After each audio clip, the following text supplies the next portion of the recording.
Engkau berikanku hidup yang baru. Ku sembah Kau, ku sembah Kau, Engkau yang layak untuk ku sembah. Ku sembah Kau, ku sembah Kau, Engkau yang layak untuk ku sembah. Pur, kita angkat tangan.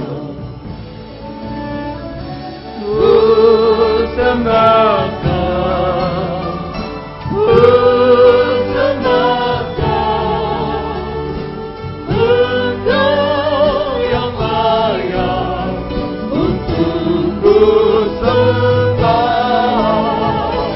Ku sembah Kau, ku sembah Kau, Engkau yang layak untuk ku sembah.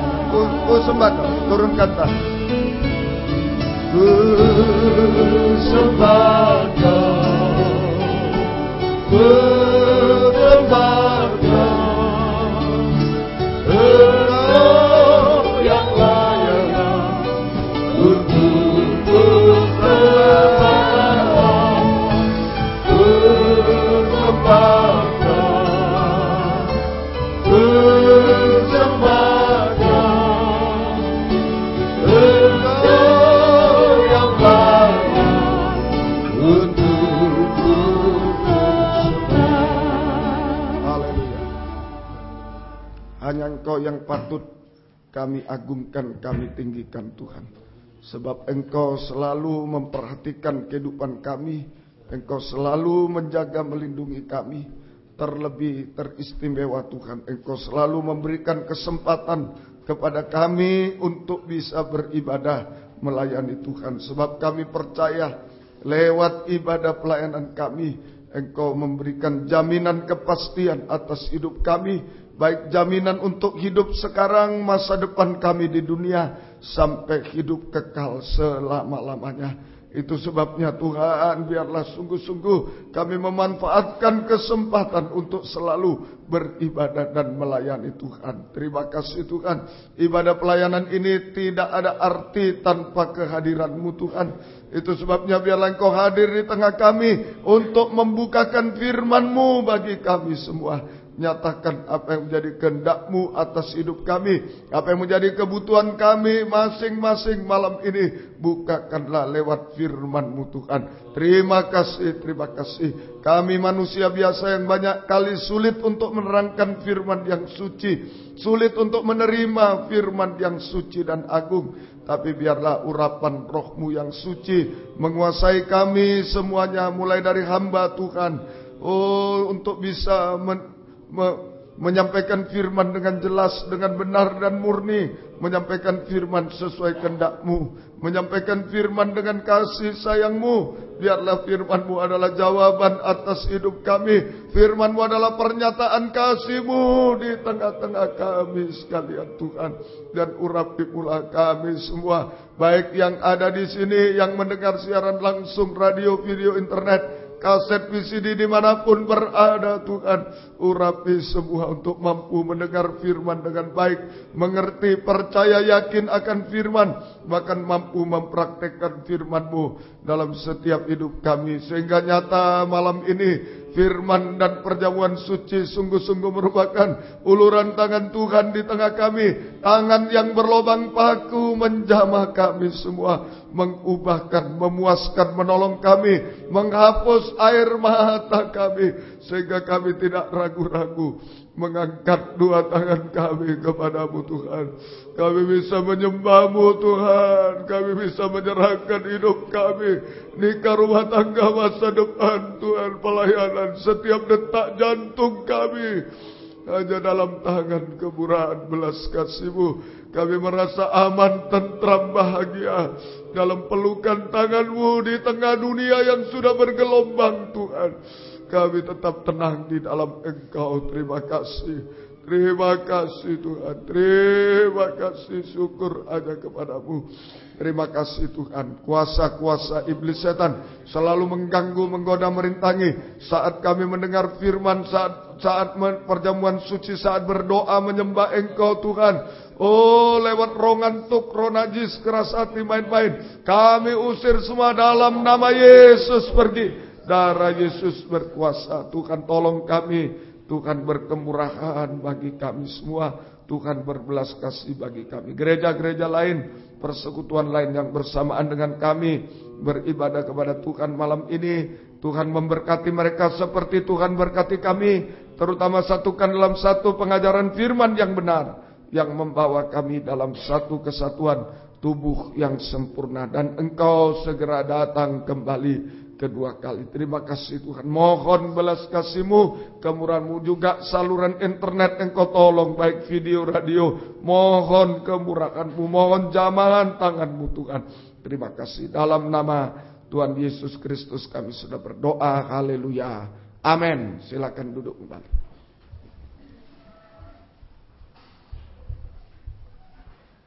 Salam sejahtera dalam kasih sayangnya Tuhan kita Yesus Kristus. Selamat malam, selamat mendengarkan firman Tuhan. Biarlah damai, sejahtera, bahagia dari Tuhan senantiasa dilimpahkan di tengah-tengah kita sekalian. Puji Tuhan, kita membaca di dalam Injil Matius pasal yang ke-25. Injil Matius pasal 25 ayat yang ke-31 sampai ayat yang ke-32 sekarang.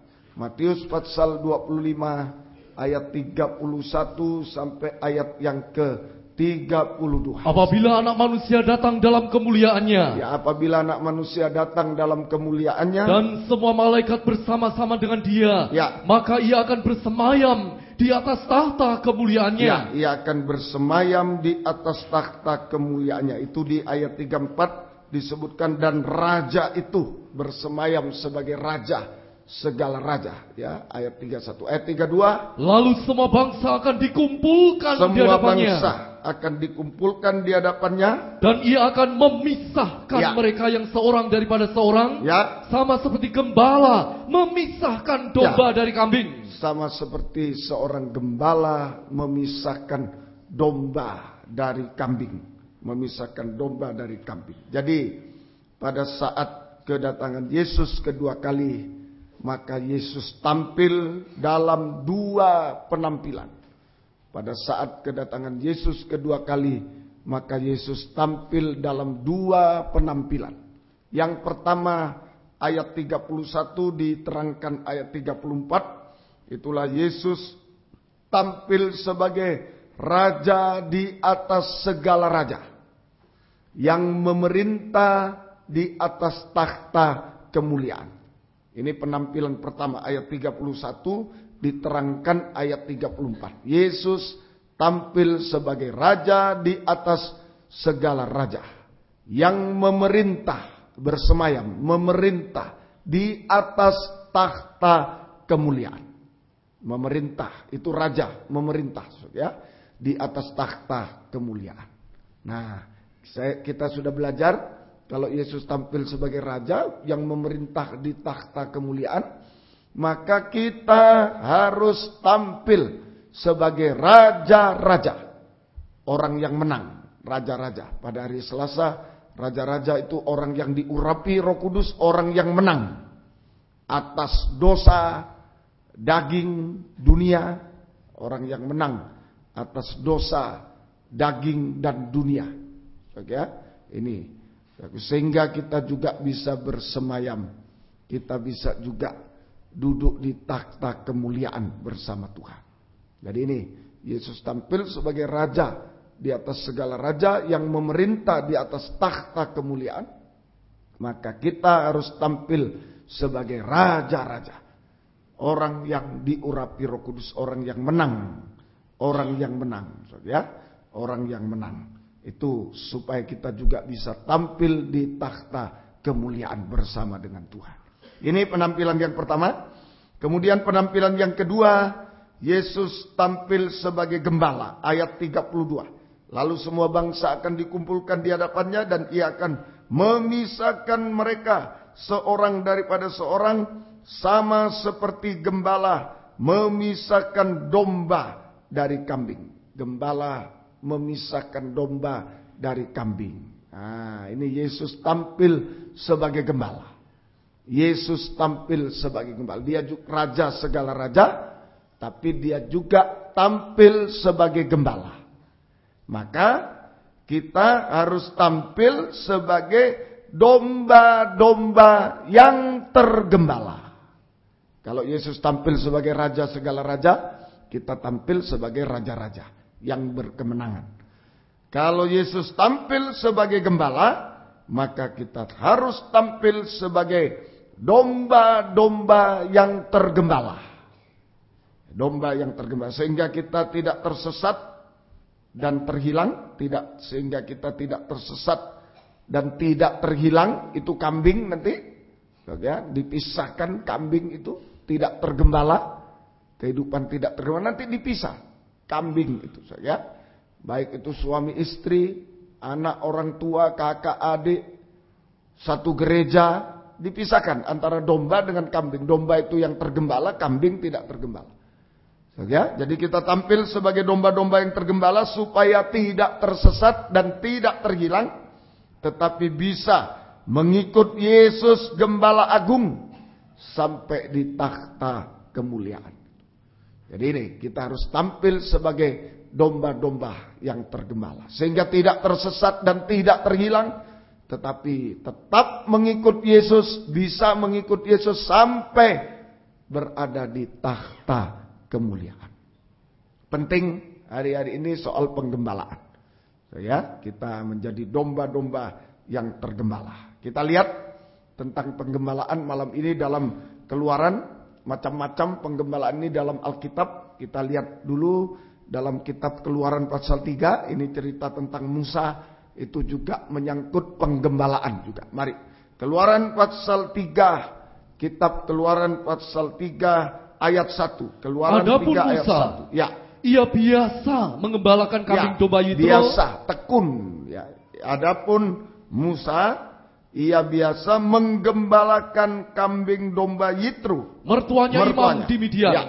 Sekali ketika ia menggiring kambing domba itu ke seberang padang gurun. Nah, digiring, kambing domba digiring, terus sampailah ia ke gunung Allah. Ini batasnya penggembalaan. Sampai ke gunung Allah, yakni gunung Horeb. Gunung Horeb. Jadi ini batas penggembalaan. Nah, jadi dalam penggembalaan kita pelajari di Keluaran 3 ada batasnya penggembalaan. Dibawa oleh Musa di padang gurun sampai di gunung Horeb, gunung Allah, gunung Horeb. Ini batas penggembalaan. Batas penggembalaan. Jadi kita bicara nomor 1, batas penggembalaan. Batas penggembalaan sampai di gunung Horeb. Jadi kemana kita ini digembalakan ini? Wah, saya harus masuk gereja, harus digembalakan. Saya sebagai gembala harus selalu menyampaikan firman. Kemana ini kita ini? Penggembalaan ini kemana? Ada batasnya. Batas penggembalaan. Ini yang pertama kita pelajari, batas penggembalaan. Penggembalaan sampai ke gunung Horeb. Gunung Horeb sama dengan gunung Sinai waktu itu. Gunung Horeb sama dengan gunung Sinai. Coba dibandingkan karena ini Bible Study. Kita lihat ayat Kisah Rasul 7:50. Gunung Horeb sama dengan gunung Sinai. Torsina, gunung Sinai. Mari, Kisah Rasul 7:30. Ayat 30. Ya. Dan sesudah 40 tahun tampaklah kepadanya seorang malaikat di padang gurun gunung Sinai. Di padang gurun gunung Sinai. Ya, terus di dalam nyala api yang keluar dari semak duri. Nanti di ayat 2 itu kita